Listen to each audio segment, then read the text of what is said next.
Welcome to the Gentle Reader.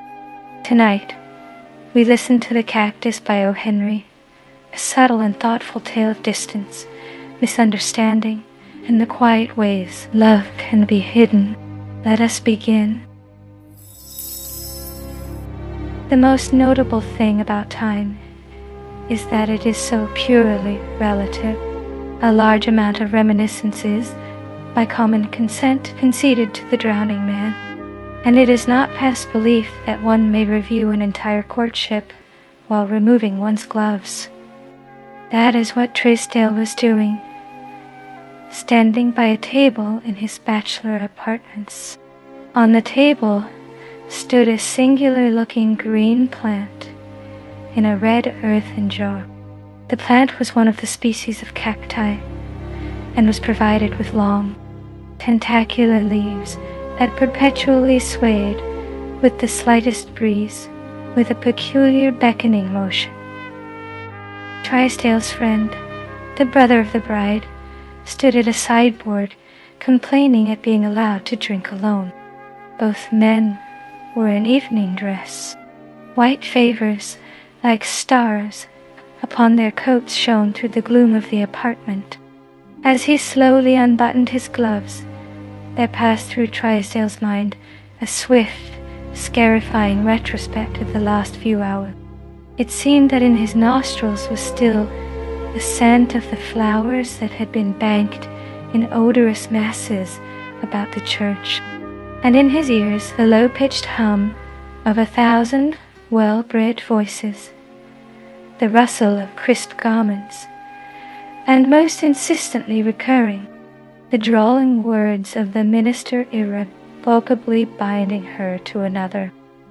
From this last hopeless point of view, he still strove, as if it had become a habit of his mind, to reach some conjecture as to why and how he had lost her. Shaken rudely by the uncompromising fact, he had suddenly found himself confronted by a thing he had never before faced. His own innermost, unmitigated, arid, unbedecked self.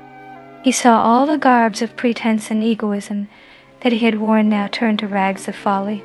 He shuddered at the thought that to others, before now, the garments of his soul must have appeared sorry and threadbare. Vanity and conceit, these were the joints in his armor, and how free from either she had always been. But why? As she had slowly moved up the aisle toward the altar, he had felt an unworthy, sullen exultation that had served to support him. He had told himself that her paleness was from thoughts of another than the man to whom she was about to give herself. But even that poor consolation had been wrenched from him, for when he saw that swift, limpid upward look that she gave the man when he took her hand, he knew himself to be forgotten. Once that same look had been raised to him, and he had gauged its meaning. Indeed, his conceit had crumbled. Its last prop was gone. Why had it ended thus? There had been no quarrel between them, nothing. For the 1,000th time he remarshalled in his mind the events of those last few days before the tide had so suddenly turned. She had always insisted upon placing him upon a pedestal, and he had accepted her homage with royal grandeur. It had been a very sweet incense that she had burned before him. So modest, he told himself, so childlike and worshipful, and, he would once have sworn, so sincere. She had invested him with an almost supernatural number of high attributes and excellencies and talent, and he had absorbed the oblation as a desert drinks the rain that can coax from it, no promise of blossom or fruit. As Trysdale grimly wrenched apart the seam of his last glove, the crowning instance of his fatuous and tardily mourned egoism came vividly back to him. The scene was the night when he had asked her to come up on his pedestal with him and share his greatness. He could not now, for the pain of it, allow his mind to dwell upon the memory of her convincing beauty that night, the careless wave of her hair, the tenderness and virginal charm of her looks and words. But they had been enough, and they had brought him to speak. During their conversation, she had said, "And Captain Carruthers tells me that you speak the Spanish language like a native. Why have you hidden this accomplishment from me? Is there anything you do not know?" Now, Carruthers was an idiot. No doubt he, Trysdale, had been guilty.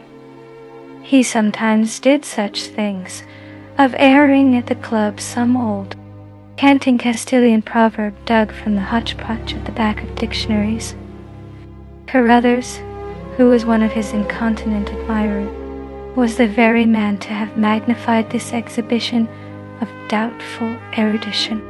But, alas, the incense of her admiration had been so sweet and flattering.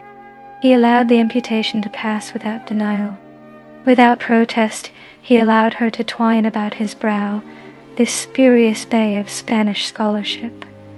He let it grace his conquering head, and, among its soft convolutions, he did not feel the prick of the thorn that was to pierce him later.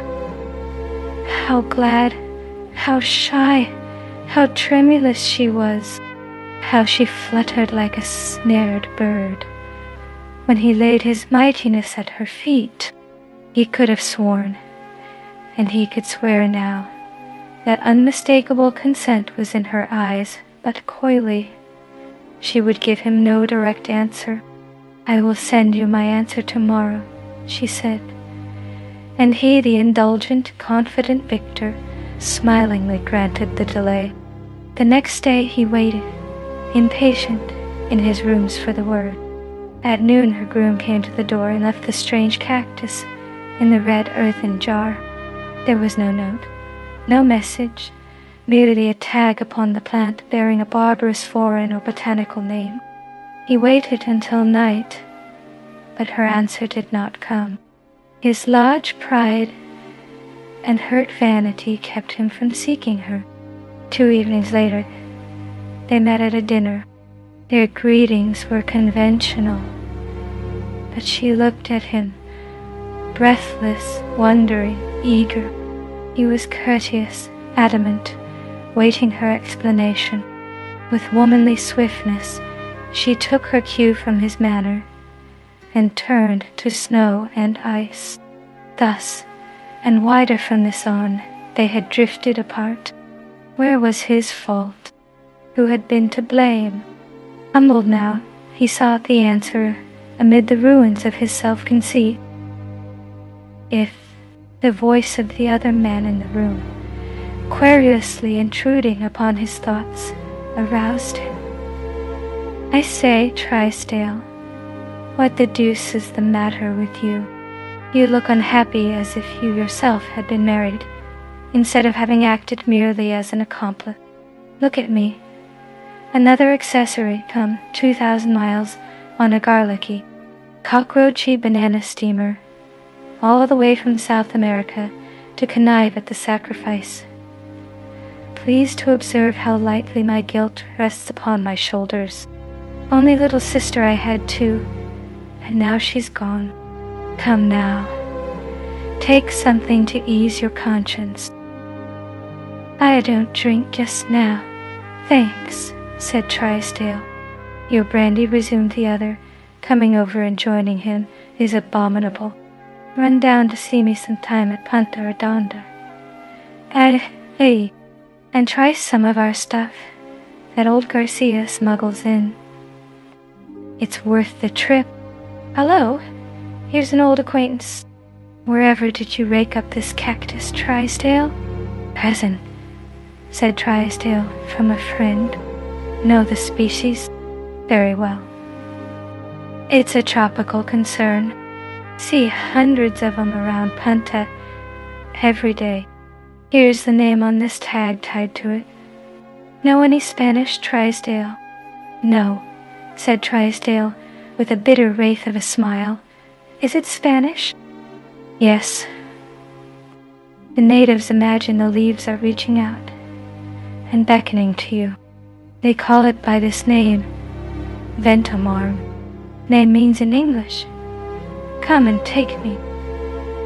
And in the end, what seemed distant and unfeeling held a tenderness that was never fully understood. Thank you for listening to The Gentle Reader. I'll see you in our next gentle tale.